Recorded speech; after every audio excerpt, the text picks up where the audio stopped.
Assalamualaikum warahmatullahi wabarakatuh.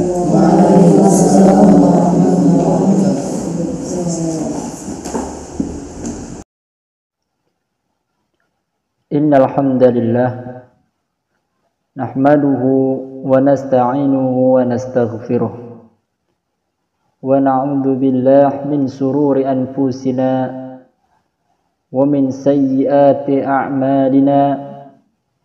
من يهده الله فلا مضل له ومن يضلله فلا هادي له أشهد أن لا إله إلا الله وحده لا شريك له وأشهد أن محمدا عبده ورسوله أما بعد. Hadirin hadirat rahimakumullah. Sungguhnya Allah Subhanahu wa Ta'ala adalah satu-satunya zat bagi kita untuk memujinya. Maka dari itu kami semua memujinya, memohon pertolongan dan ampunan kepadanya, dan kami juga berlindung kepada Allah dari kejahatan diri kami dan kejelekan amal perbuatan kami. Barang siapa yang diberikan petunjuk oleh Allah Subhanahu wa Ta'ala, maka tidak ada yang dapat menyesatkannya. Dan barang siapa yang disesatkan Allah, maka tidak ada yang dapat memberikan petunjuk kepadanya.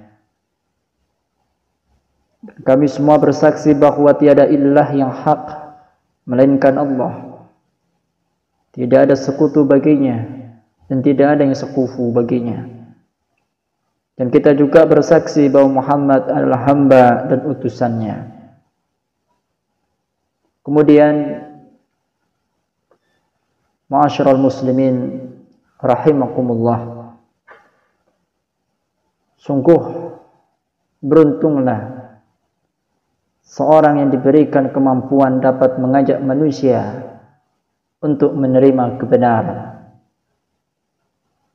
Rasulullah sallallahu alaihi wasallam bersabda,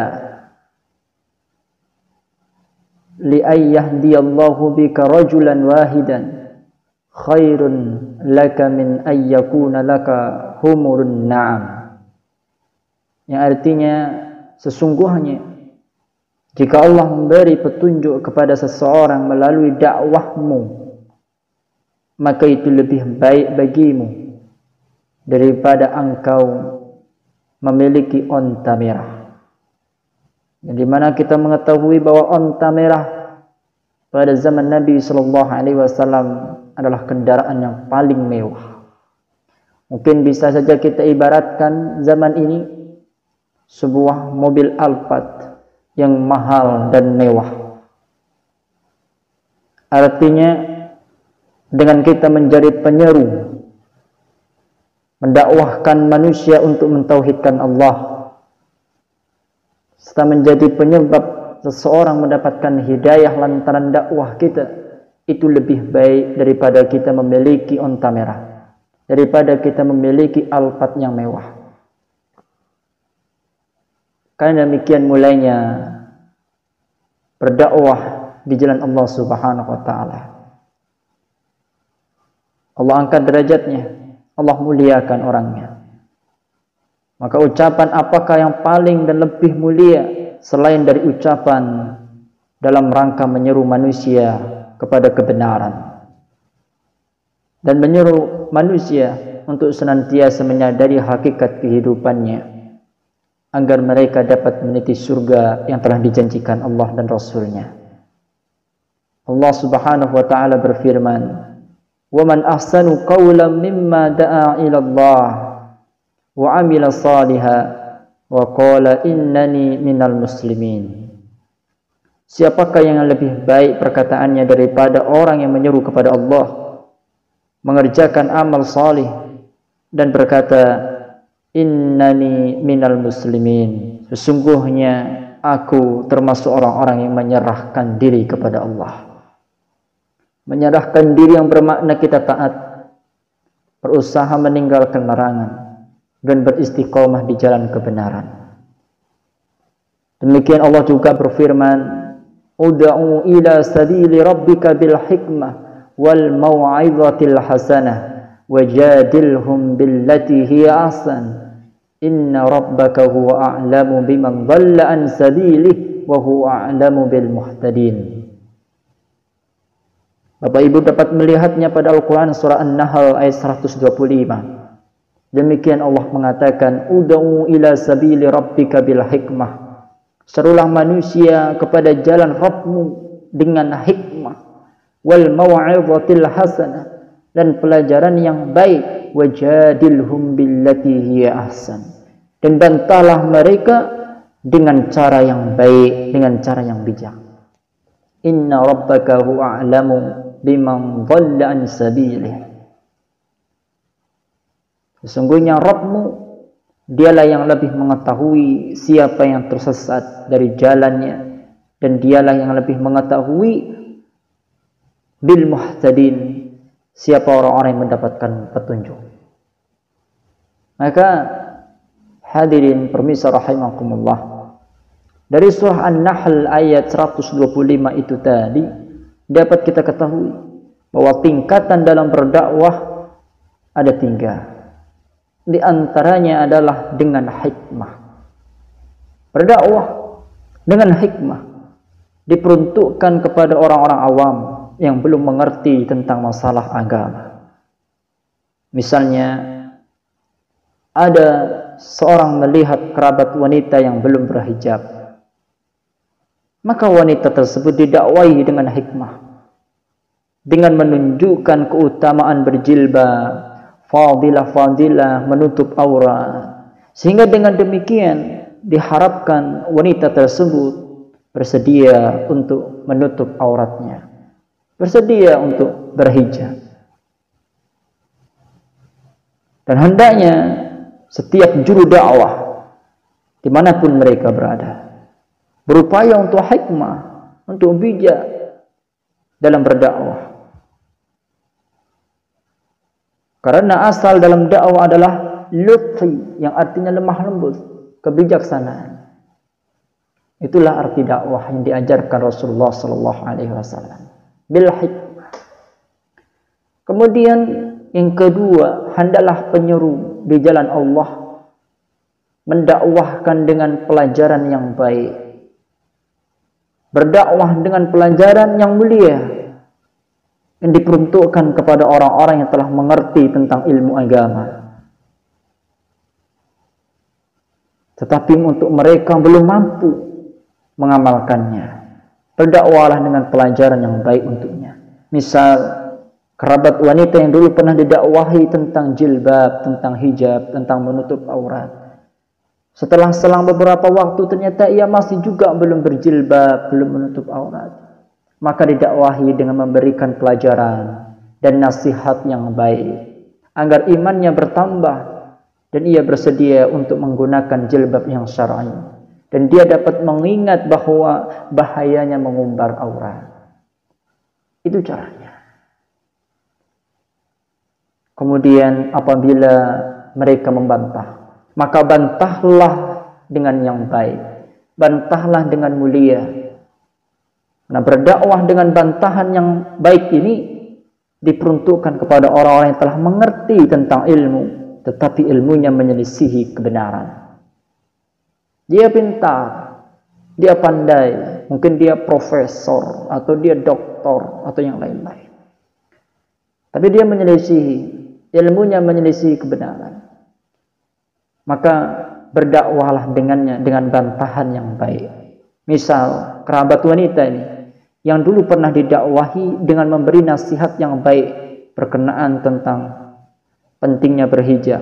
Ternyata ia masih menolak dengan alasan bahwa jilbab atau menutup aurat hanya merupakan tradisi orang Arab. Maka dengan demikian berarti muslimah tersebut telah memiliki ilmu tentang jilbab atau menutup aurat, namun ilmunya menyelisihi akan kebenaran. Sehingga yang seperti ini perlu diberikan bantahan yang ilmiah, dan disampaikan dengan cara yang baik, yang mulia, agar ia dapat memahami kebenaran yang hakiki.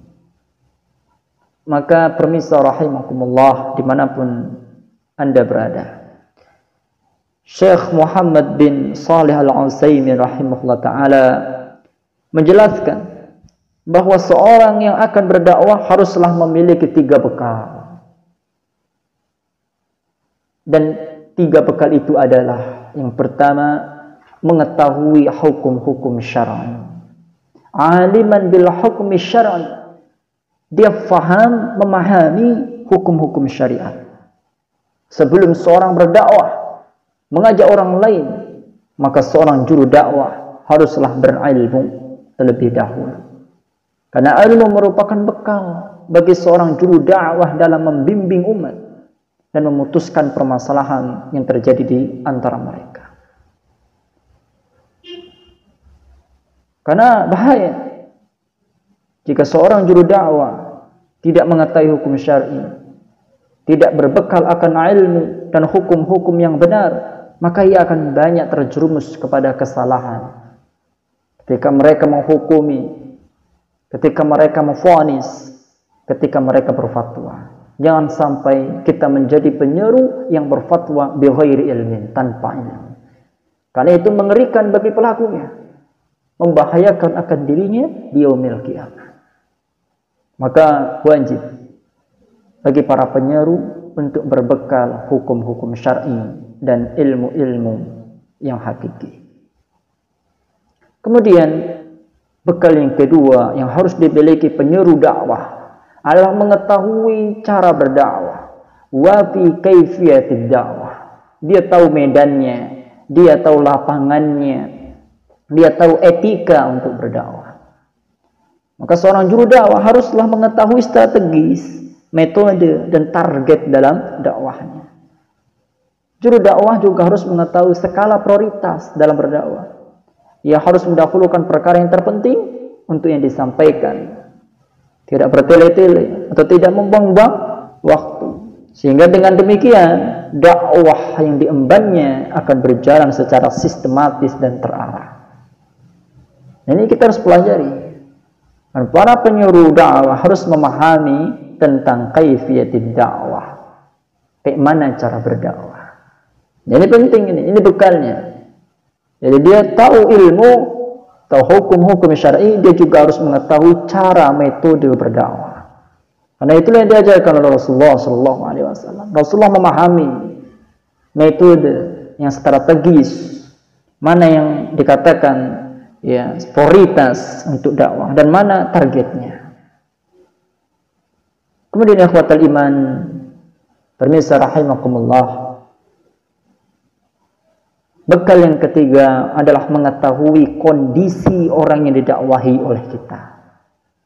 Wa fi halil mad'u, kondisi orang yang didakwahi kita. Nah, seorang juru dakwah juga harus memahami keadaan orang yang akan kita dakwahinya, sehingga ia dapat memberikan solusi yang tepat terhadap permasalahan yang diajukan kepadanya. Seorang juru dakwah hendaknya bersabar dalam dakwahnya. Tugasnya hanyalah menyampaikan dan mengajak manusia kepada kebenaran. Adapun hasilnya adalah urusan Allah Subhanahu wa taala. Karena Allah yang memberikan hidayah, taufik kepada siapa yang dikehendakinya. Urusan hidayah bukan urusan asatid. Urusan hidayah bukan urusan para ustadz, para da'i, para kiai, bukan. Para penyuruh dakwah juga bukan. Urusan hidayah, urusan memberi taufik, urusan Allah. Kita para penyeru hanya diperintahkan menyampaikan balagh, tabligh, menyampaikan ini loh yang dikatakan Allah, ini loh yang diperintahkan Rasul, dan inilah yang dilarang. Cukup. Adapun hasil ilallah, kembali kepada Allah. Allah yang memberikan hidayah kepada mereka. Maka mungkin demikian apa yang dapat kita sampaikan untuk para pendakwah. Wassallallahu ala nabiyyina Muhammad wa ala alihi wa sahbihi wa sallam. Wa akhiru da'wana alhamdulillahi rabbil alamin. Wallahu ta'ala a'lam bis-shawab.